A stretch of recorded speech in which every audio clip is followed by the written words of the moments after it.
चंद्रयान ने पूरा किया मिशन का सबसे मुश्किल काम। चांद को ऐसे लगाया गले के देखकर चीन और पाकिस्तान तो छोड़ो, नासा भी हुआ हैरान। लेकिन मिशन के अगले चरण होने वाले हैं और भी ज्यादा खौफनाक। तो क्या -200 डिग्री टेम्परेचर का टॉर्चर झेल पाएगा इसरो का ये अंतरिक्ष यान? दोस्तों, इसरो की तरफ से एक बहुत ही बड़ी खबर निकल कर आ रही है। दरअसल इसरो के वैज्ञानिकों ने अब चंद्रयान 3 के सबसे ताकतवर बटन को दबा दिया है और अंतरिक्ष में दहाड़ मारते हुए तूफान की रफ्तार से दौड़कर चंद्रयान 3 ने इतना बड़ा कीर्तिमान हासिल किया है कि देखकर दुनिया भर की स्पेस एजेंसी के 15 मिनट वैज्ञानिकों के इम्तिहान की घड़ी होगी। और हम दुआ करते हैं कि इस बार चंद्रयान मिशन 100% सफल हो जाए। तो दोस्तों, अगर आप भी चाहते हैं कि चंद्रयान 3 हर मुश्किल पड़ाव को पार करके चांद को अपनी मुट्ठी में कर ले, तो हमेशा की तरह कमेंट बॉक्स में इसरो के लिए अपनी दुआएं बरसाइए। और वीडियो पसंद आया हो तो इसे लाइक और शेयर जरूर कीजिए। साथ ही ऐसे इन्फॉर्मेटिव वीडियोस देखते रहने के लिए हमारे चैनल को सब्सक्राइब और फेसबुक पेज को।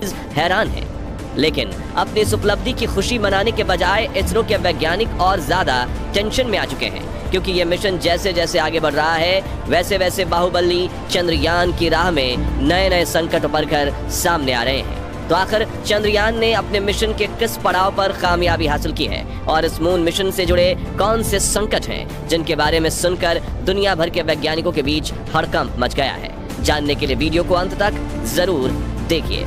दोस्तों, 1 अगस्त के दिन रात 12 बजे से 1 बजे के बीच बेंगलुरु में स्थित इसरो के हेडक्वार्टर में सबकी सांसें थमी हुई थी, क्योंकि उस वक्त इसरो के वैज्ञानिक चंद्रयान 3 के इंजन को ऑन करके इसे पृथ्वी की गुरुत्वाकर्षण सीमा से बाहर धकेलते हुए चांद की तरफ जाने वाली ट्रांसल्यूनर ऑर्बिट में भेजने वाले थे। इसी दिन रात के करीब 12:15 पर वैज्ञानिकों ने पूरे 26 मिनट तक बटन दबाकर चंद्रयान के इंजन को ऑन किया और इसे 228 किलोमीटर इंटू 3,69,328 किलोमीटर की ऑर्बिट में धकेल दिया। जिसकी जानकारी देते हुए इंडियन स्पेस रिसर्च ऑर्गेनाइजेशन ने बताया कि हमने मिशन के इस सबसे मुश्किल चरण को सफलतापूर्वक पार कर लिया है और स्पेसक्राफ्ट बिल्कुल सही सलामत है। अब इसी ऑर्बिट में 5 दिनों तक सफर करने के बाद चंद्रयान 3 मून के स्फीयर ऑफ इन्फ्लुएंस में पहुंचेगा, जहां से हम इसे चांद की गुरुत्वाकर्षण सीमा में धकेल देंगे और ये इस मिशन का सबसे क्रूशियल यानी महत्वपूर्ण मैन्यूवर होगा।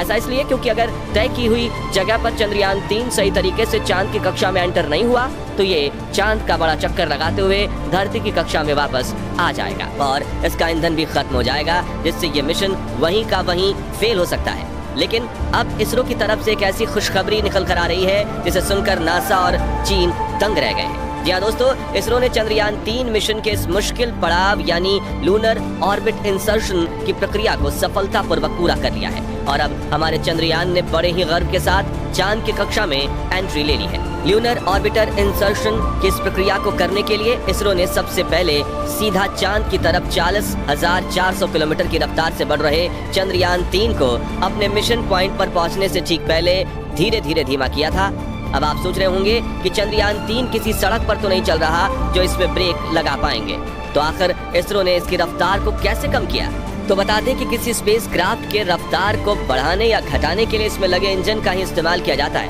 जैसे कि अगर रफ्तार बढ़ानी हो तो पीछे की तरफ लगे पावरफुल इंजन को ऑन किया जाता है जो इसे आगे की तरफ पुश करते हैं, और जब रफ्तार घटानी हो तो इसके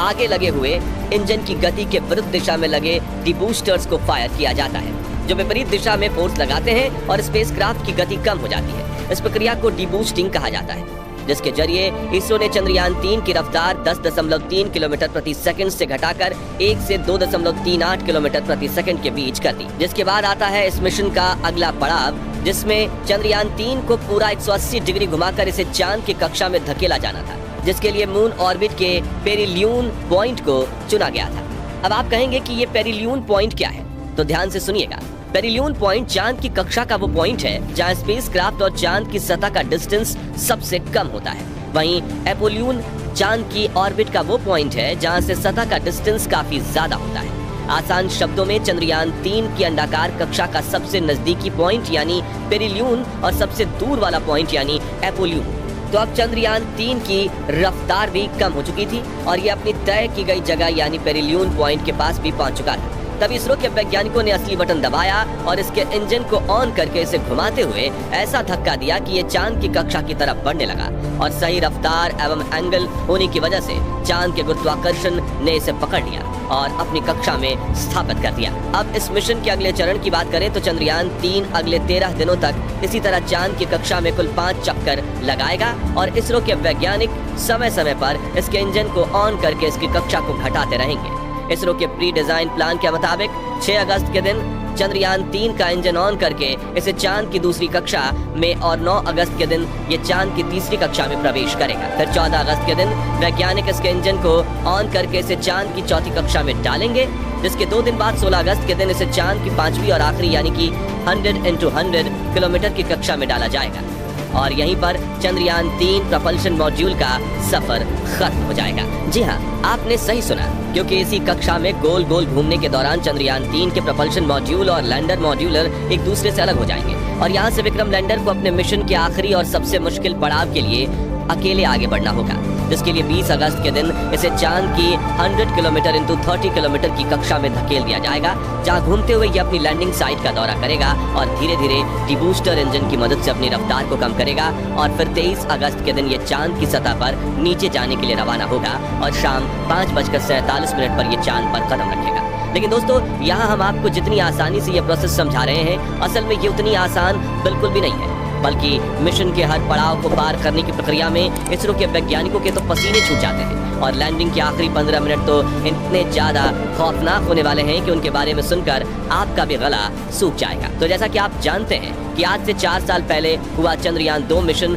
लॉन्च के बाद पूरे 48 दिनों तक अपने मिशन के सभी पड़ाव को बिल्कुल सही तरीके से पार कर रहा था, लेकिन लैंडिंग के आखिरी 15 मिनटों में इसरो का चंद्रयान 2 से कनेक्शन टूट गया था, जिससे भारत की आंखों का तारा तेजी से चांद पर गिरकर बिखर गया था और चंद्रयान 3 के विक्रम लैंडर को भी लैंडिंग के दौरान काफी संकटों का सामना करना पड़ सकता है। सबसे पहले तो चांद के दक्षिणी ध्रुव के पास उतरते ही चंद्रयान 3 के विक्रम लैंडर, प्रज्ञान रोवर और लैंडर पर लगे सभी उपकरणों को -200 डिग्री के तापमान से गुजरना पड़ेगा। जी हाँ, चांद पर दिन और रात 12-12 घंटे के नहीं बल्कि 14 दिनों के होते हैं, यानी कि जब चांद के एक हिस्से में 14 दिनों के लिए सनराइज होता है तो वहीं दूसरे हिस्से में काला अंधेरा छाया रहता है और चांद पर दिन के दौरान तापमान 120 डिग्री सेल्सियस तक पहुंच जाता है, जबकि रात वाले इलाके का तापमान -230 डिग्री सेल्सियस तक पहुंच सकता है। ऐसे में चंद्रयान 3 को कुछ दिन पृथ्वी से बहुत ज्यादा और बहुत दिन कम तापमान का सामना करना पड़ेगा। वहीं चांद के दक्षिणी ध्रुव के पास दूरी ज्यादा होने की वजह से कई बार धरती पर बैठे वैज्ञानिकों का संपर्क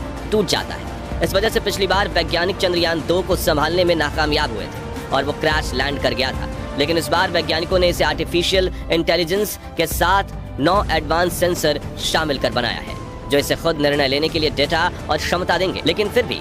आखिरी के 15 मिनट में इसकी रफ्तार 3 से 7 किलोमीटर प्रति घंटे नहीं लाई गई तो फिर ये आउट ऑफ कंट्रोल हो सकता है, जो ये चांद की सतह से एकाएक टकराकर तबाह भी हो जाएगा और मिशन पर पानी फिर सकता है। इसलिए इसरो के वैज्ञानिक को हर पल इसकी रफ्तार पर कड़ी नजर बनाए रखनी होगी। हालांकि चंद्रयान 2 मिशन के दौरान हुई भूलों से सीखकर इसरो के वैज्ञानिकों ने चंद्रयान 3 के लैंडर को इतना एडवांस बना दिया है कि इस बार गलती की कोई गुंजाइश नहीं है। लेकिन आखिरी